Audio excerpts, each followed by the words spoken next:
They were the most dominant yet destructive partnership Formula One had ever seen. Prost having a look, and Senna's crowding him into the pit wall. The way he's doing, he's behaving like a coward. Ayrton has a small problem. He thinks that he can't kill himself because he believes in God and things like this, and I think that's very dangerous. I think everyone knows Prost by now. He is always complaining either by the car or the tires or the team or the mechanics or the fuel or the other drivers or the circuit. It's always somebody else playing. It's never his fault. Oh my goodness, this is fantastic! They beat! This is what we were fearing might happen during the race. Now Prost has taken the advantage. Senna is trying to go through on the inside, and it's happened immediately. This is amazing. Senna goes off at the first corner. The story of McLaren during the Senna and Prost years was a war fought in plain sight. Broken agreements, calculated betrayals, and 2 championships decided by collisions that tested the limits of the sport. And despite being unable to stand each other most of the time, Ayrton Senna and Alain Prost crushed their competition on the track, winning 25 out of 32 Grand Prix and back-to-back world titles. But how good were Prost and Senna's McLarens actually? Before Senna and Prost became teammates, McLaren remained a powerhouse, but they were struggling to find an answer to the dominant Williams-Honda package. Following Niki Lauda's retirement in 1985, McLaren managed 7 wins over the next 2 seasons, but it was clear that without Honda power, they couldn't compete for the title. After finishing a distant second in the 1987 standings, the team principal, Ron Dennis, knew that he needed to make a major move. And just as Dennis was looking for his answer, a 27-year-old Brazilian was making it impossible to look anywhere else. And Senna challenging for that second place, and he's taken it. Senna moves across. He's keeping Mansell back, and he wins. The rising star so far this season is Ayrton Senna, a 24-year-old Brazilian with the British Toleman team. It's just your second season in Grand Prix racing. Did you ever think you'd achieve such success so early on? Well, you always expect, you always hope, but until you actually achieve, it's a big way, it's a long way. But we had a lot of luck, a lot of fortune, and we are arriving there, we are getting there. At the time, Ron Dennis was still gauging the limits of Ayrton Senna, despite the youngster already being the most electrifying talent on the grid. But when Senna dragged his Toleman through a Monaco monsoon to nearly win his rookie season, Ron Dennis realized that the Brazilian was the fastest driver in a stacked generation. As I watched Ayrton's early career, what was very apparent was his pace and his dedication. But in the end, what you're looking for is an intellect. And I thought, this guy's got what it takes.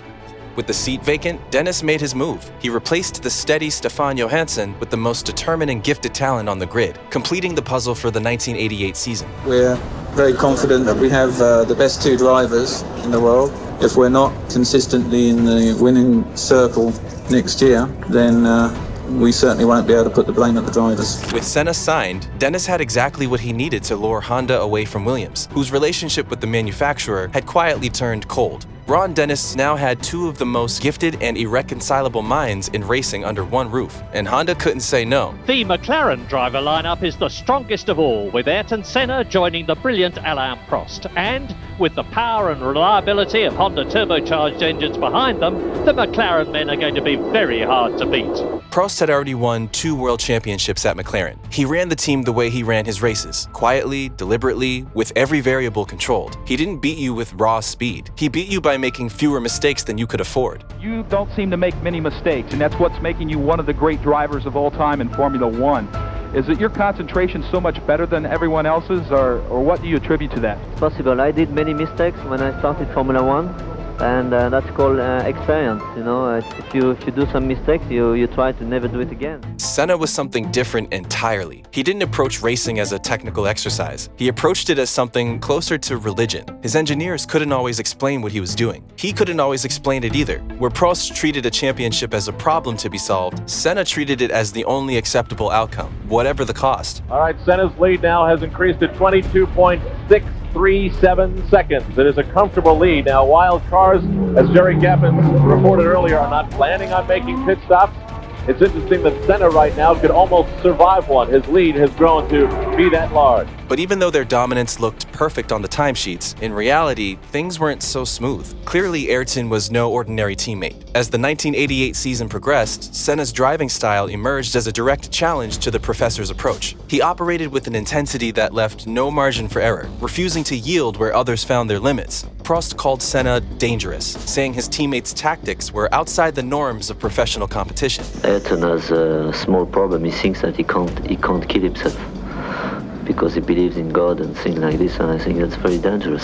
And even though there were no major confrontations yet, the chemistry between them was already strained. Senna was an intense and uncompromising presence. While he built a deep bond with his Honda engineers, he initially kept the McLaren mechanics at a professional distance, treating the garage as a sanctuary of work. This stood in stark contrast to the professor, who had already spent years cultivating a sense of community within the team. It started in Rio, during the Brazilian Grand Prix weekend, where Senna had taken pole position.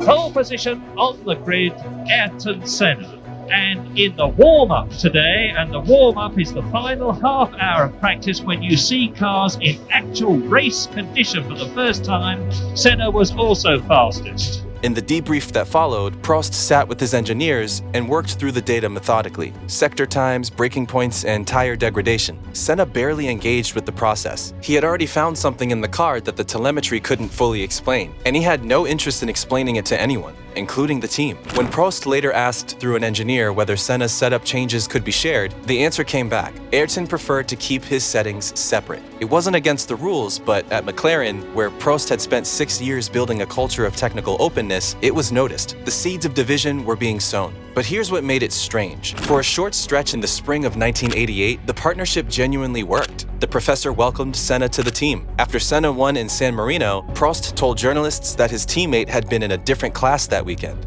He meant it. After another race, Prost pulled an engineer aside and admitted privately, never publicly, that Senna was doing things with the car that he couldn't explain, and that he found it genuinely impressive. I mean, I'm quite happy for him. He's a nice guy, he's a fantastic driver, and he deserves to be world champion at least once. I mean, he's going to be this year, and then we have both less pressure from the media, from everybody, and it's going to be good. Next year. Huh? It's going to be more fun next year. Exactly, more fun next year. But the window for a legitimate partnership closed before either of them noticed it was open. As the gap in qualifying times widened, something shifted in Prost. He had never faced a teammate who didn't eventually accept the natural order. Senna never even acknowledged the order existed. He didn't challenge Prost. He didn't argue with him. He simply operated as though the professor's authority didn't exist, which for Prost was worse than any direct confrontation. From that point on, there was only one real question inside the garage. Not who was fastest, not who would win the championship, but whose team was this? That question would not be answered clearly at any press conference or debrief. It would be answered at a chicane in Japan. Senna is getting close to him, and Senna is going to challenge for the lead. Ayrton Senna has got the lead. But even though Prost and Senna swept the standings, Ayrton was the main attraction of the 1988 season, claiming pole positions by massive margins and redefining the limits of the car. However, despite Senna's raw speed and McLaren winning nearly every race, the points battle remained tight between the two teammates. They easily distanced the field in the early rounds, securing 7 wins from the first 10 races. And you know, you've got to consider the possibility that Team McLaren will this year break their previous record of 12 wins in a single season. That was back in 1984. But at the Monaco Grand Prix, Senna was untouchable, leading the race by over 50 seconds. But on lap 67, with the win already in his pocket, Senna clipped the barrier at Portier and crashed out. Ayrton Senna has hit the wall. Senna in the barrier. Senna in the barrier. He's out of the car. And of course that is good news with a little bit of a bitter pill for his teammate Alain Prost. So the victory went to the professor. And now Alain Prost wins Monaco again. In the chaos of the moment, Senna didn't return to the pits to face his mechanics. Instead, he walked straight to his nearby apartment and sat alone. He wasn't injured. He was devastated. It must have been a mistake for him because he acted so uncharacteristically after the race. He didn't go back and talk to his crew. He didn't go back to his apartment. I have the feeling that this is a very black night for Ayrton Senna. When the dust has settled on this race, I mean, we may all of us not so much remember who won or who was second or third, but that really incredible drive that Senna had going for almost the whole race. Senna had ultimate belief in his own ability, and the hardest thing for him to accept wasn't losing a race, it was losing to himself. Prost accepted the victory with detachment. He understood what it meant for the championship, and he said nothing about his teammate's mistake to the press. Alain, your teammate's misfortune became your good fortune. What did you feel when you saw that Senna had crashed? The only thing I thought that I'm going to get 9 points, you know. On the other side, you know, it's not very good for the team because we should have finished first and second. But for me, for the championship, it's fantastic. That restraint would not last the season. After Monaco, the professor took a calculated approach. The 1988 championship was governed by a unique rule. Only a driver's best 11 results counted toward the title. Senna was faster, but faster drivers crash, and Senna was constitutionally incapable of lifting off. Prost saw it immediately. He didn't need to match Senna's raw spiritual speed. He just needed Senna to be consumed by his own intensity. At the moment, Ayrton is very, very quick, but he's taking a lot of risk. And I try not to play his game and try to be a little bit more conservative. Among them by Alain Prost, that he felt his conservative style was the winning factor today and not the gambling style of his teammate Ayrton Senna. The rulebook favored the winner-takes-all spirit. Prost knew he could be more consistent, but the best 11 system meant that Senna's all-or-nothing brilliance would be rewarded more than Prost's steady accumulation. This made Senna even more certain in his approach. Go fast enough, long enough, and no point system on Earth can stop you. By the end of 1988, he was right. That means to say that Ayrton Senna, with a very happy Ron Dennis there, has scored 88 World Championship points, which is 15 points more than the highest ever in the history. And look at, he's saying to the camera, I am number one, I've done it.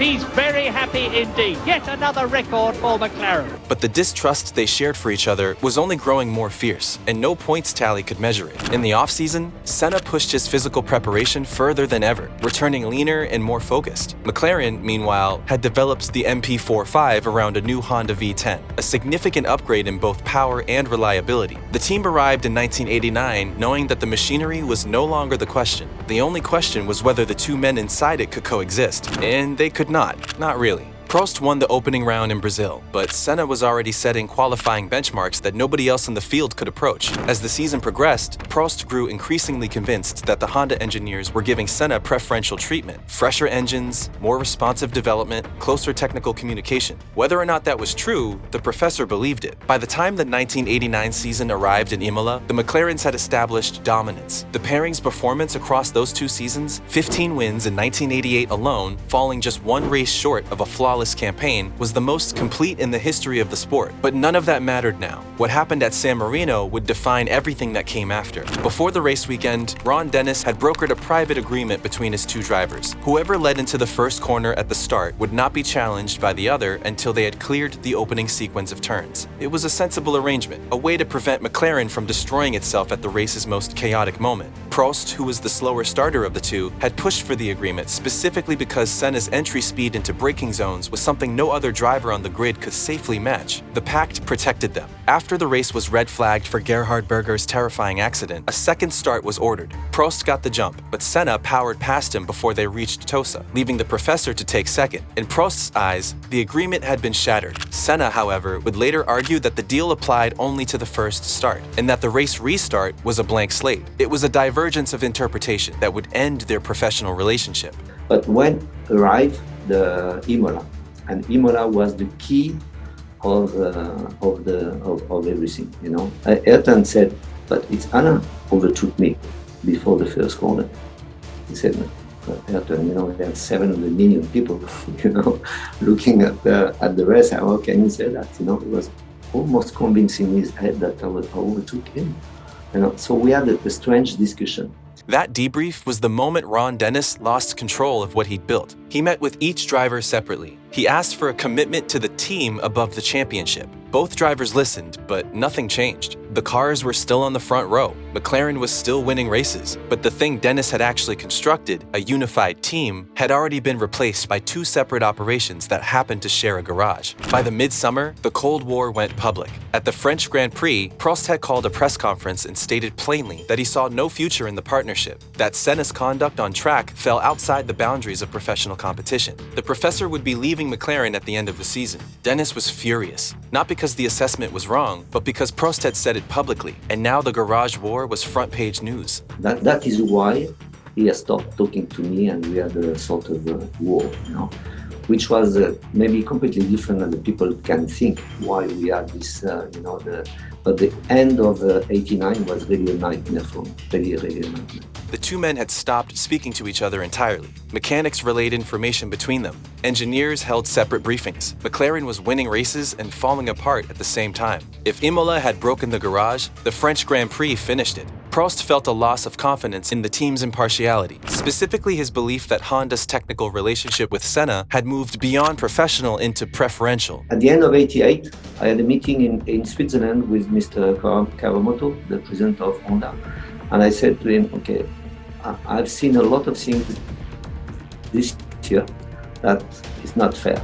I've seen too much preference or too much, the way the people behave at Honda is too much for Ayrton. Whether that was entirely fair was beside the point. The damage was done. Entering the Japanese Grand Prix, the math was brutal for Senna. He had to win both in Japan and at the final round in Australia to retain his title. Prost, meanwhile, knew that if neither of them finished the race, he would be crowned champion on the spot. In 32 years of Formula One, no one had found a cleaner solution to that problem. At the chicane, Senna attempted to pass on the inside. Prost closed the door. The two McLarens tangled and came to a stop in the gravel. The opportunity that Senna's looking for, and he's going through, out!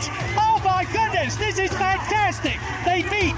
This is what we were fearing might happen during the race. I'm afraid that the self-inflicted Senna has got going again. He's back on the track. And Senna wins in Japan. Is there going to be a stewards' inquiry? Alain Prost will have one if he can. Prost climbed out and walked away. Senna was restarted by marshals, continued, and crossed the line first, only to be disqualified by the FIA for cutting the chicane during the start. The stewards also handed him a suspended race ban.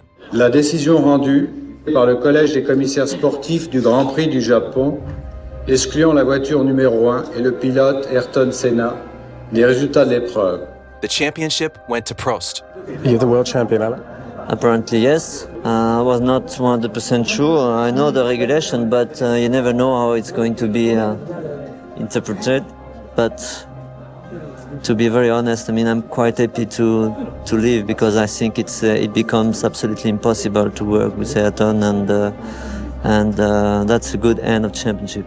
Senna's response was direct and incendiary. He publicly accused governing body president Jean-Marie Balestri of manipulating the outcome, of ensuring that a French champion prevailed over a Brazilian one. It was the most serious allegation a driver had ever made against the sport's governing body, and it set in motion consequences that would reach all the way to the following season's title decider. In 1990, Prost had joined Ferrari, but the consequences of 1989 were lingering. Senna entered that year with Gerhard Berger as his new teammate, and a revised Honda package built around his preferences. He also entered it with a suspended race ban hanging over him, and a seething certainty that the governing body had cost him the previous year's title. The paddock had moved on, Senna had not. I think everyone knows Prost by now. He is always complaining either by the car or the tires or the team or the mechanics or the fuel or the other drivers or the circuit. It's always somebody else's blame. It's never his fault. Yeah, no problem, but I have nothing to lose. I can't win the championship. But if I find him again the same way, if he's correct the same way, I push him out. He won 5 of his first 15 races. The professor won 5 of his own. By the time the calendar reached Japan in October, Senna was leading the championship by 9 points, but the ghosts of the previous year were lingering. I can't stand it. I can't stand this. It's a joke. After what happened last year, it's a joke, this situation. You just prove here, I said nothing, and you see somebody raising the point, and you see everybody agree. And last year was really bad for me. I'm sorry. Ayrton Senna will be in pole position for tomorrow's Japanese Grand Prix. Prost was second fastest. The story down in the pit lane and on the grid is one of tension. With the World Championship up for grabs, everyone is extremely tense. Ayrton Senna actually walked out of the drivers' meeting today. He thinks that the pole position should be on the left-hand side of the grid, not on the right. Senna had pole, but he was consumed by a sense of injustice. He believed the grid layout was a deliberate attempt to sabotage his start. He sent a clear warning to the stewards. If he lost the lead off the line, he would not be the one to back off at the first corner. I was fucked many times by the system. I told myself, today is no way. Today It has to be my way. When the lights went out, Prost made a faster start. He moved ahead as they accelerated toward the first corner. Turn 1, a high-speed right-hander that offered no room for compromise. Senna didn't lift. From the dirty side of the track, he maintained his line and his speed, refusing to concede the corner even as Prost turned against him. He drove into the side of Prost's Ferrari and sent both cars into the gravel trap. It's amazing! Senna goes off at the first corner, but what has happened to Prost? He has gone off too! O campeonato está terminado e Ayrton Senna é o campeão de 1990. Neither driver was seriously injured, but both cars were retired. The race continued without them.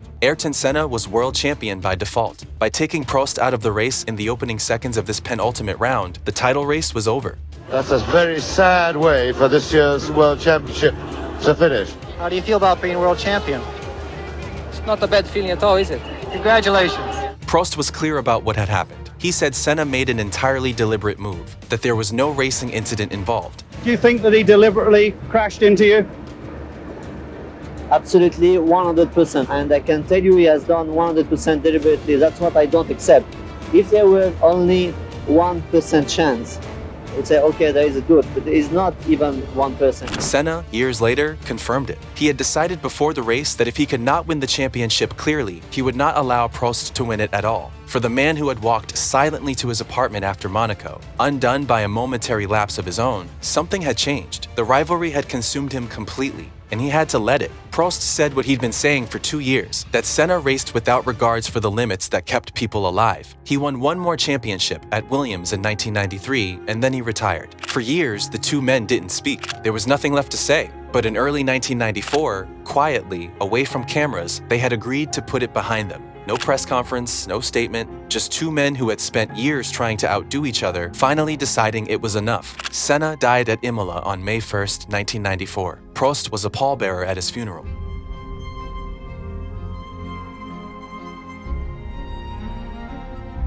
When people ask me who was the best driver I ever raced against, I say Senna by a long way. I look back on those days now and think to myself, why did we put ourselves through all that? Why did it have to get so venomous? I used to say to people, you're a fan of Ayrton Senna? Good, that's fine, but please don't hate me. If we had to do it all again, I'd say to Ayrton, listen, we're the best. Between us, we can screw all the others. We were very close in the last 6 months. We were calling each other very, very often. There's a lot of things that I wanted to say, and it is a regret of my life that we could not show exactly what was the relation during and before. I cannot tell, but I understood that, and after.